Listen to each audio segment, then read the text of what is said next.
Hello everyone, welcome to the daily newspaper analysis brought to you by Shankar IAS Academy, 29th January 2025. Displayed here are the list of articles that we will be discussing today. First article, freedom of speech. The article is taken from the newspaper Indian Express. In this article, we will be discussing the importance of Article 19 of the Indian Constitution. And in the second article, DeepSeek. We know that DeepSeek is a AI model developed by China. In this topic, we will be discussing the importance of this, its benefit, its key features, and its weakness. The article is taken from the newspaper The Hindu. The third article, green taxonomy for climate financing. The article is taken from the newspaper Live Mint. In this topic, we will be discussing what is this green taxonomy, what is the significance of this, and then we will also discuss some examples of Indian green financing frameworks. In the fourth article, fight rages in Congo. The article is taken from the newspaper Indian Express. In this topic, we will be discussing the basic features of the nation Congo from Prelims point of view. So without much delay, let's get into the discussion. Before getting into the discussion, there is an important announcement from Shankar IAS Academy. Shankar IAS Academy's UPSC mock interview 2024 will be held in the following days. Link for the registration will be given in the description. Do register and don't miss the opportunity to get evaluated by former UPSC board members. So now let us begin our discussion with the first article. US Tech Talk tumble highlights risk of market reliance on megacaps. The article is taken from the newspaper The Hindu, which is talking about DeepSeek, an AI model, a low-cost AI model developed by China, and why it is in the news. Why this DeepSeek in the news? Because this DeepSeek has brought an earthquake to the US stock market when the DeepSeek wiped off nearly $1 trillion from the tech giants, including Microsoft and Apple. And followed by this earthquake in the US stock market, not only the tech giants, the entire USA, including President Donald Trump, is in shock. So in this background, we are going to discuss more about the DeepSeek, its application and its key features from Prelims point of view. So DeepSeek, a low-cost AI model developed by DeepSeek Artificial Intelligence, a company based in China for enterprise-level applications, which means handling complex queries, data analysis, and assisting the organization in decision making. And it is specialized in providing industry-specific solutions. So coming to the key features of this DeepSeek, you can see it is an advanced AI model, and it uses a technology called hybrid architecture, which combines three important technology, that is natural learning, language processing, machine learning, and deep learning. This natural language processing will convert the human language into a structured data, while the machine learning will be useful in making predictions and decision making. And finally the deep learning, which converts the unstructured text or unclear images to a structured data for solving complex problems. And the next is domain-specific focus, which means the AI model integrates both the structured and unstructured data to provide a precise and accurate solution for a complex problem. And the next is enterprise-level customization. That means the AI, that is the DeepSeek, can be adapted for various industries or according to the specific needs in various level of an industry. Coming to the applications of this DeepSeek. First, in the financial sector, it can be used for market trend prediction and risk assessment. So based on this, the investors can invest and withdraw their investment if the market is at the risk. And the next is healthcare, that is diagnostic support, and it also provides treatment recommendation. For example, even if you take the ChatGPT itself, if you upload, for example, if you upload your any lab report, for example, if you upload your echo report, then the ChatGPT will even provide you a rating based on your heart health. And the next is in the logistics sector, it can be used for supply chain optimization. That means supply chain optimization means the industry can manage its logistic to achieve the peak efficiency. And the next is in the legal sector, it can be used for analyzing contract and other legal documents. Coming to the strength of this or the benefits of this DeepSeek AI, first is domain expertise. That means it is used for solving industrial problems. And the next is high accuracy, which means it provides precise and high accurate data for a complex problem. And the next is customability. That like I mentioned, the applications with the features within this DeepSeek AI can be changed according to the needs of various industries or the needs of needs of industries at various level. And the large scale deployment, that means at a time the DeepSeek can handle complex and more data compared to other AI models. And the next, coming to the weakness of this DeepSeek artificial intelligence, you can see the first is complex deployment. You have to integrate the DeepSeek into the present system, that is time intensive. And the next is higher cost. So bringing an AI model to solve the industrial problems and with the complex features, developing all this, it is really cost intensive. So in this topic we discussed what is this DeepSeek, who developed it, what is the primary application of this, and then we will also discussed the other applications of this AI model, its strength and its weakness. So based on our discussion, try to answer this prelims practice question. The question is, in which of the following industries is DeepSeek primarily applied? 1. Finance, 2. Healthcare, C. Logistics, and D. Education. Select the correct answer using the code given below. Option A 1 and 2 only, option B 2 and 3 only, option C 1, 2 and 3, and option D 1, 3 and 4 only. The answer is option C 1, 2 and 3 only. Yes, the primary application of DeepSeek is in finance, healthcare, logistics. So I hope you understand the topic. So with this we will move to the next topic.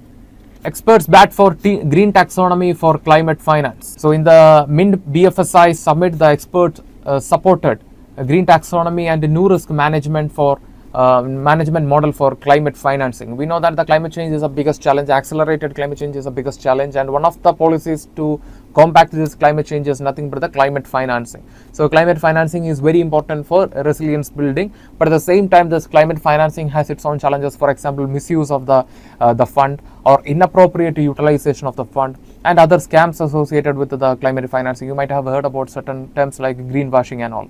So to solve all these problems, the experts panel at the summit supported green taxonomy. It's a classification system which is useful for the policymakers, banks and investors to know whether a development or an investment is green or not. That means whether they are sustainable in nature or not.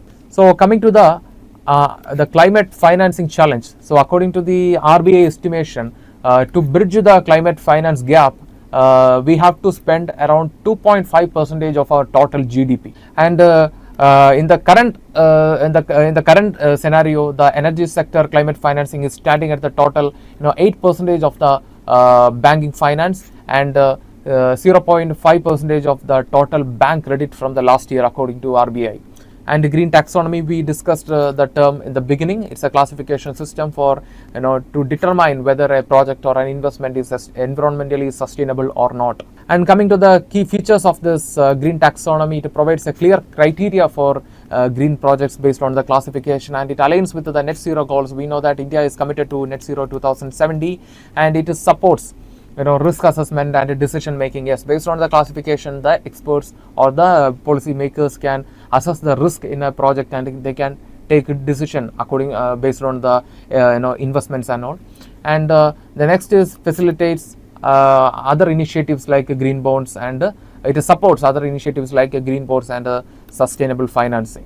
And coming to the importance of this taxonomy, first is the efficient climate financing allocation. Yes, based on the classification, you can efficiently allocate the fund. So this will resolve the problem of inappropriate utilization or underutilization of the the climate fund for climate financing. The next is encourages green investment. So this green taxonomy, based on the classification, you can know whether an investment or a development is sustainable in nature or not. So the investors will can resolve the confusion, and they can this will bring a confidence to the investors, so they can invest more in the green developments and green projects. And the next is aligns with the international commitments. Yes, we know that India is committed to lot of sustainable development initiatives in the national and international level. For example, we launched the International Solar Alliance in France, and at the same time we also made commitment to the net zero 2070.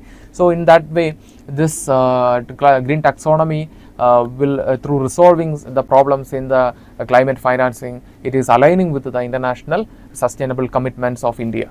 And coming to the India's current green finance frameworks, you have to note that at present we don't have a classification system, but we have certain certain framework in India that associates with the green financing. The first is the RBI Sustainable Finance Framework. The draft of this framework was released in 2023, which encourages green financing and introduced green deposits. So the fund from this green deposit can be utilized for green projects and other green developments. And the fund is mainly focusing on renewable energy, clean transport, and other initiatives protecting the biodiversity, and it is excluding the projects related to fossil fuel. And coming to the next framework, that is India's sovereign green bond framework 2022. We know that bonds, they are the financial instruments introduced by the government. They will sell the bond in the market, so the investors will purchase the bond, and based on the purchase they will get an annual interest. So on other side, the government will get fund for green projects. So this is how the bond system is working. But in the case of green bond, the investors cannot expect a high interest on their bond, but they are purchasing it. Some of the industries and the corporates, they are purchasing it as a part of their corporate social responsibility. And here also it defines eligibility for different projects that need to be financed through green financing. And at the same time, it also covers sectors like renewable energy, clean transport, and other initiatives related to biodiversity. Next, we have the SEBI's environmental, social, and governance reporting guidelines, and this guidelines mandates ESG disclosure for listed companies, and it also encourages the companies to report their their sustainability performance to enhance the transparency. So in this topic we discussed the green taxonomy, and what is the importance of this green taxonomy, and next we also discuss some of the green financing framework that we have in India. So not that we don't have a green taxonomy system. So based on our discussion, try to answer this prelims practice question. The question is, consider the following statements regarding green taxonomy and sovereign green bonds. Statement 1, green taxonomy is a classification system that defines environmentally sustainable economic activities. And statement 2, sovereign green bonds are debt instruments issued by the government to finance projects with environmental benefits. So which of the above statements is or are correct? Option A, 1 only, option B, 2 only, option C, both 1 and 2, and option D, neither 1 nor 2. The correct answer is option A, both 1 and 2. Yes, green taxonomy is a classification system to know whether a project or an investment is sustainable in nature or not, and the green bonds are instruments issued by the government. The government will get fund, and the fund will be utilized for green projects and green developments. So I hope you understand this topic. Now it's time to move to the next topic. Freedom of speech permits one man's martyr to be another man's militant. Court. The article is taken from the newspaper Indian Express. BJP leader Praveen Shankar Kapoor filed a defamation case against the Delhi Chief Minister, and the Delhi court held that the freedom of speech, especially in the case of political scenario, it has a lot of perspectives and interpretation, and the Delhi High Court squashed the summons and emphasizing the freedom of speech under Article 19 of the Indian Constitution. So in this topic we are going to discuss more about the Article 19 and its importance. So Article 19 of the Indian Constitution, one of the 6 fundamental rights we have. So this article guarantees 6 fundamental freedoms to all Indian citizens, which is essential for the democratic society, which protects the personal liberty, freedom of expression, and also protects the individuals against the arbitrary action of the state. That means if the state wants to take an action against an individual, there should be a proper reason. At the same time, they cannot take arbitrary action. They have to follow the procedure established by law. And coming to the 6 fundamental rights under Article 19, Article 19 it talks about the freedom of speech and expression, which includes freedom of press and the right to remain silent. So you have to note that right to remain silent, the Supreme Court held that silence is also a way of expressing your opinion. That was emphasized in the case Bijoy Emmanuel case 1986. So in this case, 3 children refused to sing the national anthem, saying that it is against their belief, their religious belief, and this case went to Supreme Court, and the Supreme Court held that right to remain silent. So right to silence is also a way of expressing. And we also has the right to information. So so under the Right to Information Act 2005, so the people can take data from the government authorities, except critical institutions like CBI, NIA, and defense. So this increases the accountability of the government as well. And the next is right to, or the freedom to assemble peacefully. So freedom to assemble peacefully, which means it is subject to reasonable restrictions. That is, you can assemble for a reason, and that too without arms. And if the situation is going, if the assembly is going against the constitution, then the district magistrate can impose section 144 CRPC, which is nothing but the martial law. And next is freedom of forming, freedom to form associations or unions. Yes, in India, every individual has the right to form trade unions, political parties, but this is also subject to regulations. That means the associations or the unions should not, threaten the integrity and the sovereignty of the nation. And the next is freedom to move freely. So as a citizen, you can freely move throughout the country. You can move from one state to another state, but that is also subject to security restrictions. For example, you cannot visit certain critical areas which is under martial law, and at the same time, if you cannot visit the scheduled areas for tribes like that. So there are restrictions as well. But as a citizen, generally, if there is no other reasons, you can travel throughout India without any restriction. And the next is freedom to reside and settle. As a citizen of India, you can reside and settle anywhere in India. For example, if you are from the southern part of India, you can settle in the northern part of India. You can purchase some land and you can settle there. But here also it is subject to reasonable restrictions, but especially the laws protecting the indigenous tribes. For example, Article 371 371 of the Indian Constitution, which talks about certain areas, including Saurashtra, Marathwada, like that. So in such areas, you have to face certain restrictions while if you go for settling, because your government has a special allocation of resources for the development of this underdeveloped regions. And the Schedule 5th of the Indian Constitution, which talks about the protection of the protection of the indigenous tribes. So there also, in certain areas like Mizoram, Arunachal Pradesh, you cannot purchase land and you cannot settle there. And Schedule 6 of the Indian Constitution, which is talking about the scheduled areas of tribe in the northeastern region of India. So therefore, if you go to certain northeastern area, the land price will be very less. The land price will be very less, but you cannot purchase if you are not from that region. So this is also for the protection of tribes exclusively in the northeastern region of the Indian state. Next is freedom to practice profession, occupation, trade and business. Yes, in India, if you are an Indian citizen, there is no further complexity to start a business or to start a profession. You can do any profession or any business in India, but that should not affect the public health, the public morality and public order. For example, if you look into the 1950s and early 1960s, you can see a lot of businessmen from different regions in India filed petitions saying that licensing liquor is affecting their business. But the Supreme Court held that liquor can cause health issues, therefore licensing them is very important. So Supreme Court emphasized the importance of public health and morality in that. So here also the freedom is restricted by reasonable restrictions. So coming to the importance of the freedom of speech, first is it is a basic for a democratic society and for democratic functioning, because it paves way for exchange of ideas. It provides opportunity for debate and dissent. For example, a monotonous society cannot exist for a very long time. So that's why if you look into the dictatorship states, they will fall within within 1 century. But that is not the case of democratic societies. They are existing for centuries. And the next is accountability. That means here in the democratic society we have an option to question the government. So if you look into the article, the RTI, that is Right to Information Act in 2005, you can take data from the government authorities except from NIA, CBI and defense.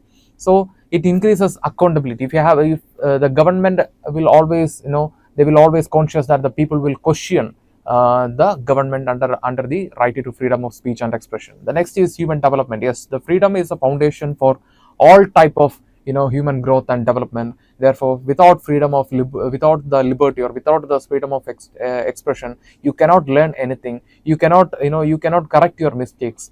So this paves way for the human growth and development, and ultimately the personal liberty, which is emphasized under Article 21A of the Indian Constitution. And next is cultural exchange. Yes, And so, for example, you can see that National Youth Day was organized by the government of India, and so here all you can see exchange of ideas and exchange of innovative ideas are very important, because this ultimately paves way for development and economic growth in a state. And coming to the certain reasonable restrictions under the which restricts the freedom of speech and expression. The first is the security of the state. The next is public order, decency, contempt of court. You cannot criticize court, because the independence of the judiciary has to be maintained, and the dignity of the judiciary has to be maintained. Therefore, contempt of the court, you cannot contempt the judges or the court procedures. So therefore, if you do that, the court can punish you. The next is defamation. That means you cannot make public statements which violates the dignity or hurts the dignity of a person, and the dignity of not only a person, even that is a community.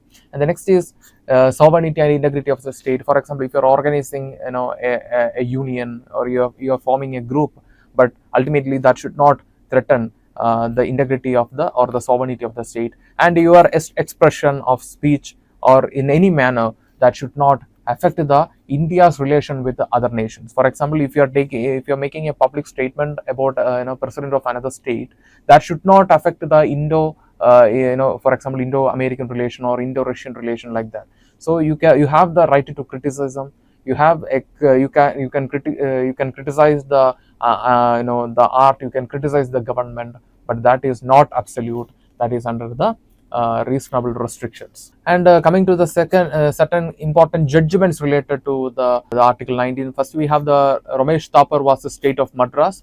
So Ramesh Thapar, he was an editor. He edited a journal known as Crossroad, and that had a left ideology, that was based on left ideology, and this was banned in the state of Madras by the Madras government. But the Supreme Court emphasized the Article 19 and said that freedom of speech is essential for the democracy. Then we have the Shreya Shingal versus Union of India 2015 case, and in this case the Supreme Court declared that the section 66A of the IT Act is unconstitutional, which is against the freedom of speech and expression and also personal liberty.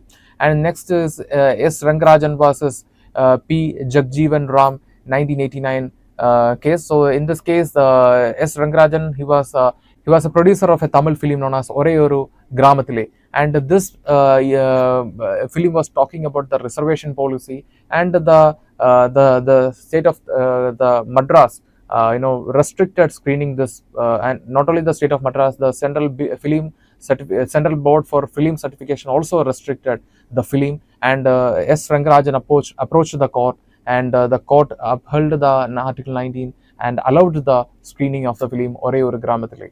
And the next we have the Menaka Gandhi versus Union of India 1989 case. We know that the government of India seized the passport of the Menaka Gandhi, and she approached the Supreme Court, and in this case the Supreme Court held that the personal liberty and the freedom of speech and expression, Article 19, is beyond the physical freedom. That means you have all the right to be treated with dignity and respect. So in this case, Supreme Court expanded the interpretation of the freedom of speech. So in this topic we discussed Article 19. So based on our discussion, try to answer this prelims practice question. The question is, which of the following is not a ground for reasonable restriction under Article 19 clause 2? Security of the state, friendly relation with foreign states, protection of human rights, decency or morality. The correct answer is protection of human rights. So with this we will move to the next topic. Fighting rages in Congo, embassy is under attack. The article is taken from the newspaper Indian Express, which is talking about the ongoing fight between the National Army of the Democratic Republic of Congo and M23 rebels. So in this background, we are going to discuss more about the nation Congo from prelims point of view. So Democratic Republic of Congo, it is located in Central Africa, bordering 9 important nations. They are Angola, Zambia, Tanzania, Burundi, Rwanda, Uganda, South Sudan, Central African Republic, and the Republic of Congo. So not that Republic of Congo and the Democratic Republic of Congo, both are different nations. Sometimes there is a possibility of regarding confusions of the capitals and all.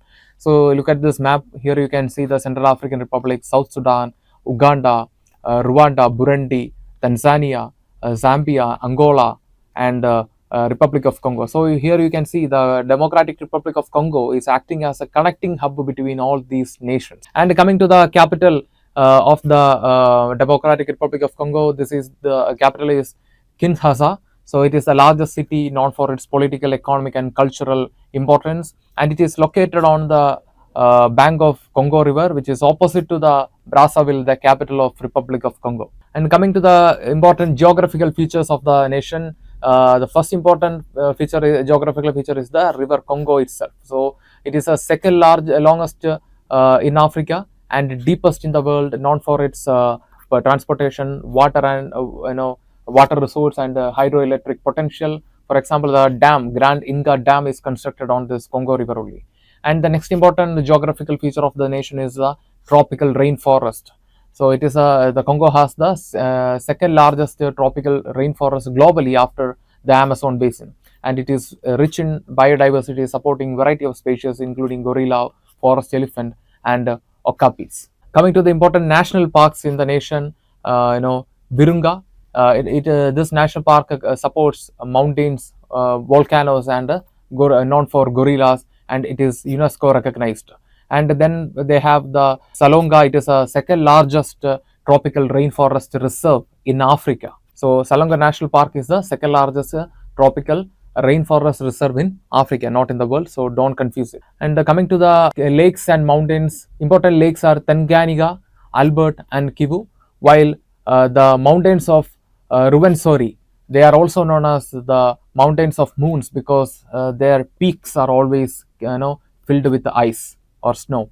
And coming to the climate of the Congo, it is, we know that it is a tropical nation, therefore tropical type of climate, hot and high temperature in the morning, and due to the convection, rainfall will happen in the afternoon or in the evening. And coming to the vegetation, the north and the central Congo is filled with the dense forest, while the south is is known for savanna type of vegetation, and the eastern side is known for high altitude vegetation. Coming to the political significance, like I already mentioned, it acts as a connecting hub between the important South African nations like Republic of Congo, Angola, Zambia, Burundi, Rwanda, Tanzania, like that.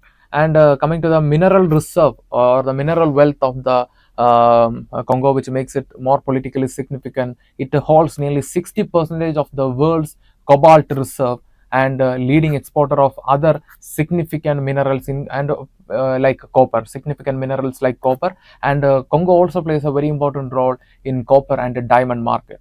And next, the political significance of this Congo is the political instability. So like every African nation, and the Congo has its own political instability. The current tension is the ongoing fight between the M23 rebels and the government. Apart from all these, there are small ethnic tensions are also happening in Congo, and the spillover effects are also there. For example, you can see that it is a connecting hub between all the 9 nations, right? So whenever there is any political instability in the neighborhood, for example, during the time of Rwanda genocide, Congo witnessed a large inflow of refugees from Rwanda. And global attention for the Congo has its own global attention for its mineral reserve, and they are also facing humanitarian problems. Therefore, the UN and other nations are providing humanitarian assistance. And Congo also has presence of UN peacekeeping missions because of the ongoing conflict and other ethnic tension within Congo. And coming to the economic importance of the nation, it is, like I mentioned in the beginning, it is known for minerals, 60% of the cobalt reserve, and it plays a significant role in diamond and copper markets. And coming to the hydropower, this is another potential because they have Congo River, right? And it is known for its depth and its water, its capacity to hold large quantity of water. Therefore, it supports big hydroelectricity projects like Grand Inga Dam. And on other side, tropical region, rainfall is sufficient, and therefore it is also suitable for agriculture. But due to this, the erosion of the fertile region, which makes which creates a challenge to the agriculture sector. And on other side, the agriculture potential of the Congo is also not sufficiently utilized. That's what we can see. So underutilization is another major challenge for almost every African nations, and the Congo is one of them. So in this topic, we discussed the basics about the Congo from prelims point of view. So based on a discussion, try to answer this prelims practice question: which one of the following is a part of Congo basin? Cameroon, Nigeria, South Sudan, and Uganda. So it's a factual question. So the answer is option A, Cameroon only. With this, we are coming to the conclusion for today's newspaper analysis. If you like the video, hit the like button, give your feedbacks as comments, and share this content with your friends. And before leaving this channel, don't forget to subscribe and also hit the bell icon to receive on-time update from Shankar IAS Academy. Thank you. Have a nice day.